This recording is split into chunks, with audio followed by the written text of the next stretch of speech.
서울여자가을대학교 학생연구사 김지선입니다. 저희가 교육에 앞서서 먼저 양해를 구할 점이 있는데요. 저희가 이 교육 한물을 피드백을 받아야 되는데 혹시 실례되지 않고 촬영해도 되는지? 네. 네, 감사합니다. 저희가 오늘 준비한 거는 괜찮아요. 영유아 구강관리에 대한 주제를 가지고 이렇게 영유아 구강관리 중요성, 신기별 발달 관리, 구강문제, 올바른 치아관리법의 체질이나 이해 좋은 음식. OX 퀴즈를 통해서 흔히 잘 알고 계시는 정보에 대해서 다시 알려드리는 시간을 가져볼까요? 애기가 몇 살이에요? 9개월. 9개월이요? 이는 몇 개 났어요? 2개. 2개, 아래 2개요? 네. 잘했어요. 전니가 지금 나고 있는 거잖아요. 근데 흔히 어머님들께서 전니는 아직이라고 생각을 하시고 관리를 너무 소홀하게 해주시는 경향이 있는데요. 이 전니가 나중에 영구치가 나잖아요. 이 영구치의 중요한 길라잡이 역할을 해요. 그래서 전니부터 좀 세심히 관리해 주시는 것이 애 치아에 좋은 영향을 가질 거예요. 몇 개월이죠? 9개월. 네, 0에서 6개월 같은 경우는 치아가 안 나요. 그래서 잇몸에는 치아가 안 나니까 무슨 충치가 없을 거라고 생각을 하시는데요. 잇몸에도 충치가 자라요. 그래서 수유를 한 뒤에 잇몸이 꺼주로 엄마가 손가락에 꺼주를 돌리지 말고 구석구석 닦아주시는 것이 도움이 네. 네, 아이가 양치질 하고 있어요? 아직은 아니죠. 안 하고 닦고 있어요. 근데 좀 불편해하거나 거절하는 반응을 보이면 좀 천천히 해주시는 게 좀 도움이 돼요. 싫은 기억을 가지면 나중에 구강 관리를 싫어해서 안 좋은 영향을 가지기도 하거든요. 7, 8개월 7, 8개월이나 11개월 정도 있다고 하면 아래 4개, 위에 4개의 이빨이 쭉 나거든요. 네, 이 시기에 보시면 이 시기에는 실리콘 소재로 되어 있는 핑거 칫솔이나 부드러운 칫솔을 사용하셔서 수유나 이유식을 드신 후에 하루 2번 정도 치아와 입안 곳곳을 닦아주는 것이 도움이 돼요. 꺼즈로 입안을 닦아주는 것도 함께 하시면 돼요. 그리고 아랫니 2개가 먼저 나고 위니 나고 마찬가지. 여기 14개월부터 30개월을 보시면 2, 30개월을 보시면 이빨이 위에 10개, 아래 10개, 총 20개가 나거든요. 이 시기가 되면 이유식이 완료되기 때문에 칫솔질을 습관화해 주셔야 돼요. 그래서 시계에 맞는 칫솔을 사용하고 하루 2번 정도 이상 아침과 잠자기 전에 닦아주는 것이 전니가 처음 나기 시작할 때 발생할 수 있는 문제가 6에서 8개월 정도 되거나 그 정도 되면 전니가 육류로 나오거든요. 아이들이 불편감을 느낄 수 있어요.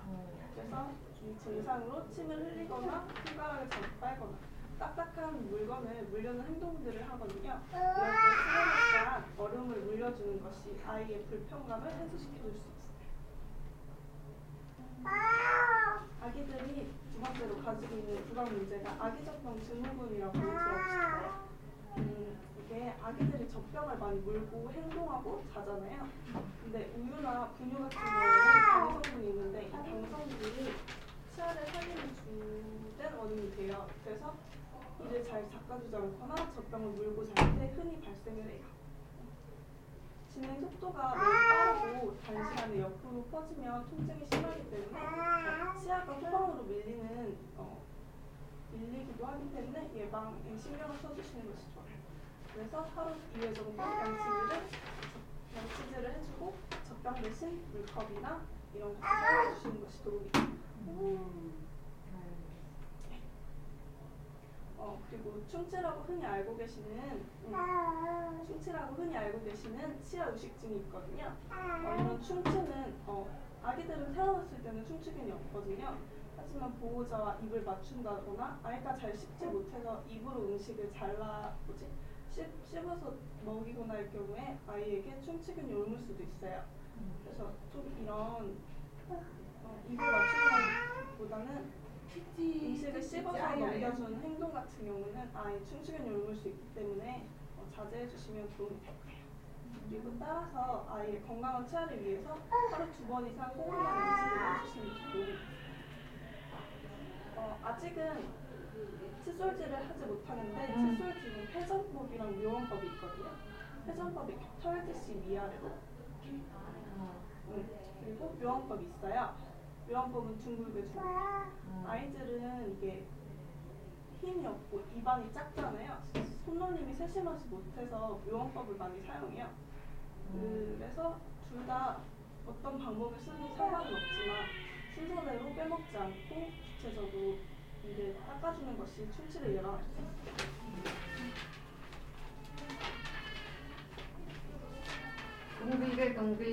동글게 하래. 얘는 동글게 해야지.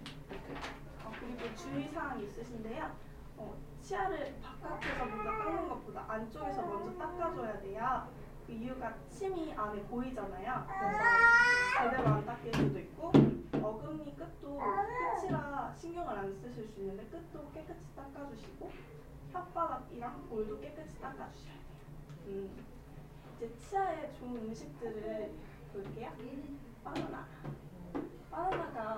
바나나랑 건포도 이런 거 흔히 달다고 생각을 하셔서 안 좋은 음식이라고 생각을 하실 수도 있는데요. 바나나가 치아 미백에 효과가 있고 건포도가 충치 이런 예방이나 예방이 있어요. 그리고 양파는 충치 이런 것도 있고 잇몸을 튼튼하게 해주기도 해요. 잘했어요. 가지도 뭐 도움이 되고요. 우유 많이 먹잖아요, 애들이. 근데 우유 많이 먹는데 우유의 2배가 아몬드에 들어있어요. 뼈를 튼튼하게 해주는 치조골을 튼튼하게 해주는 아몬드가 있고 김치도 도움이 되고 녹차도 도움이 되고 애들이 녹차 이런 차들은 카페인이 들어가 있다고 해서 좀 꺼려 하시잖아요. 어머니 아까 등본 좀 다시 한번 보여주시겠어요? 녹차나 감리차 같은 경우에는 충치를 예방하는 성분이 들어있어서 음식 먹고 입안을 헹궈주는 게 충치 예방에 도움이 돼요.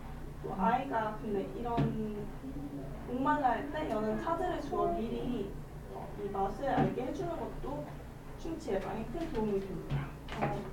이제 부모님들이 많이 가지고 계시는 오해들에 대해서 OX 한번 해볼게요. 충치는 아예 식사 시간과 관련이 있다고 생각하세요? 식사 시간 상관없잖아요. 근데 상관이 있어요. 그랬어? 네. 충치 발생 음식 종류도 있지만 음식물이 치아에 접촉하는 시간이 매우 중요해요. 그래서 식사 시간은 정해진 시간에 먹는 것이 충치를 예방하는 것과 관련이 있어요. 엑스레이 같은 경우 방사성 나온다고 문제 있다고 생각하시잖아요. 네. 근데 치과에서 찍는 엑스레이는 그렇게 상관이 없어요. 방사선 양도 적고 그래서 그 사진을 찍는 걸 피하시는 것보다 그 사진으로 인해 치아와 관련된 종합적인 정보를 얻는 것이 더 중요해요. 알겠어. 이해되겠어요.